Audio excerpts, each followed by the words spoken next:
Okay guys, finally nakahanap na ako ng paglalagyan ng Oocyte S. So dalawa yung Oocyte na nirelease recently, Oocyte X.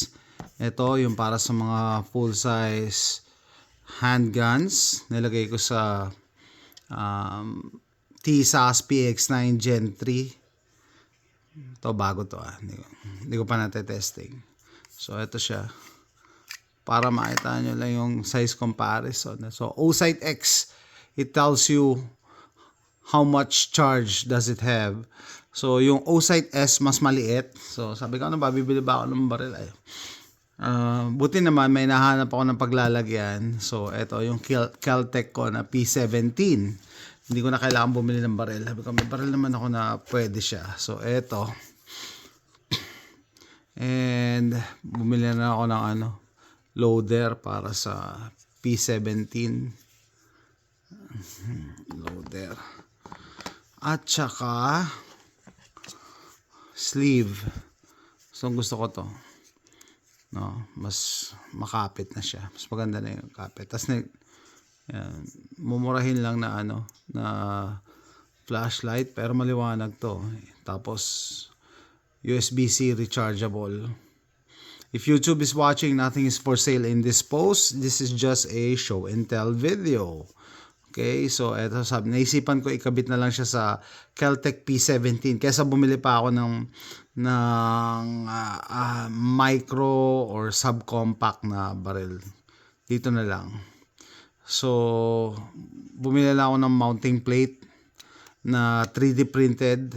Tingnan natin kung gaano tatagal. Kasi 22LR hindi naman ganoon ka lakas ang recoil. Ang concern ko lang, hindi ko pa na ito testing kung kayanin ito yung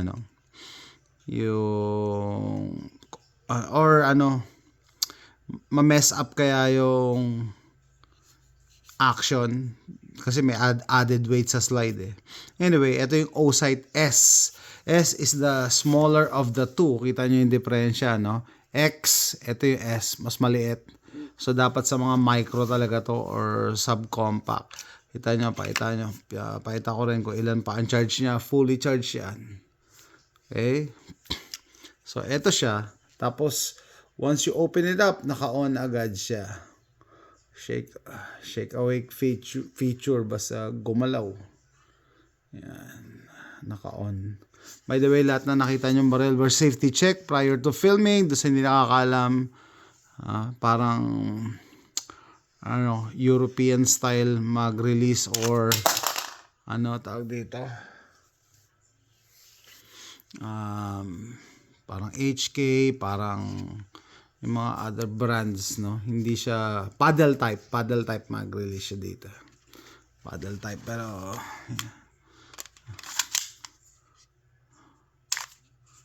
ini-eject niya talaga.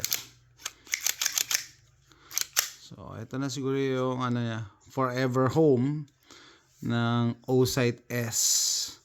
Unless hindi ko magustuhan yung performance. What else? Tabi ko nga muna to. Tabi ko muna. As compared to the Oocyte X. Yan. Oocyte X versus mas malaki talaga yan.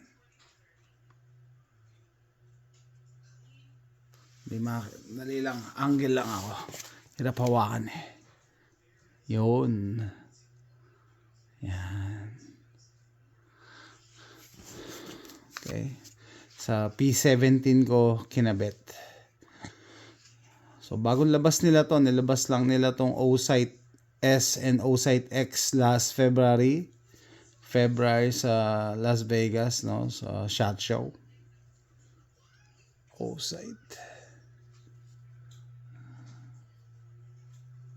Mas maliit yung niya, footprint as compared dito.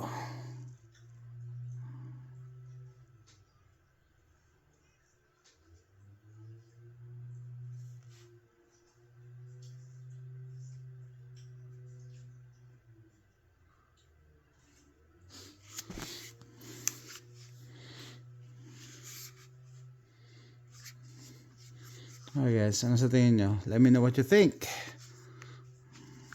Gusto ko itong ano to. Grip nito. Hindi ko na kailangan magpalit ng slide. Yung Kel-Tec P17 may binibenta silang complete slide, may kasama ng red dot na Crimson Trace. Hindi maganda review ng Crimson Trace. Plus, yung slide pa lang kasing presyo na nambili ko rito, kaya it doesn't make any sense. Kaya bumili lang ako ng mounting plate. Disadvantage, mas mataas siya ng konting-konti kumpara dun sa binibenta nila kasi naka-recess yun eh. Pero ang advantage, hindi na ako bibili ng barel at saka slide. Especially for 822, wala naman sigurong ganong problema dito. Okay guys, let me know what you think of my Kel-Tec P17. Ayos ba? Ito bilib ako eh. Kahit ano lang. Mura lang to sa Amazon pero liwanag eh. Tapos rechargeable pa. Hindi na ako bibili ng battery.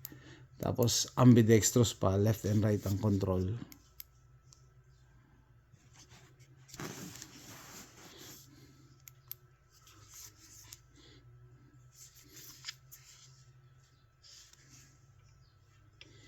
Striker indicator.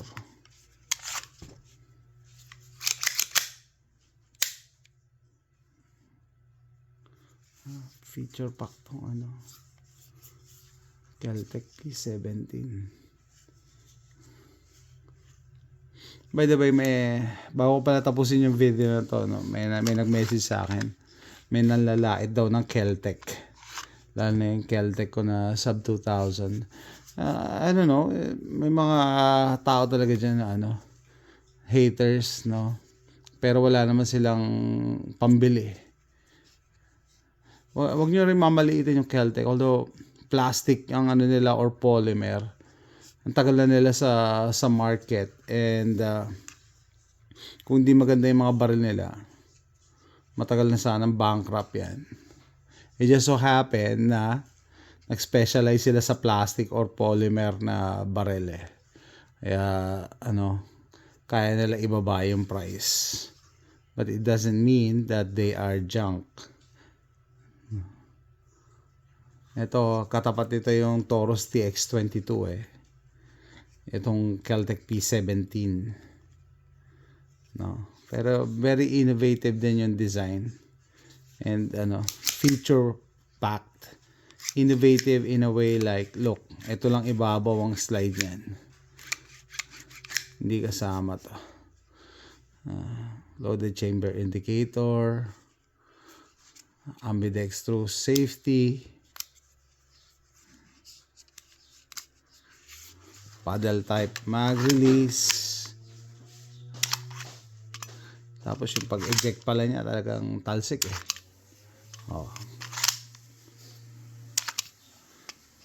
Diba? Tapos merong notch dito na dagdagan sa kapit mo para hindi ka mag-slip pababa.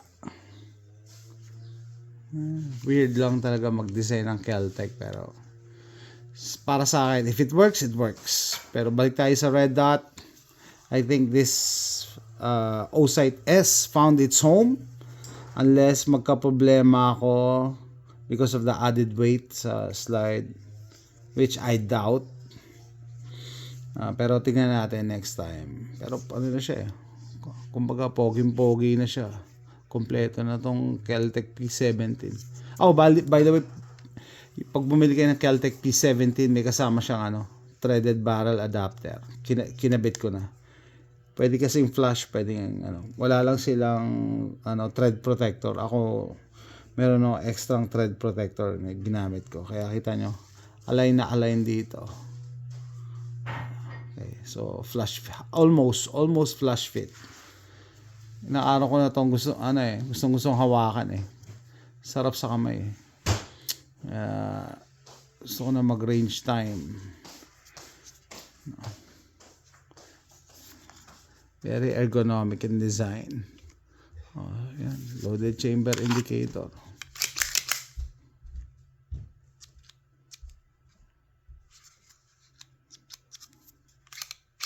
Naka-safety pala ako.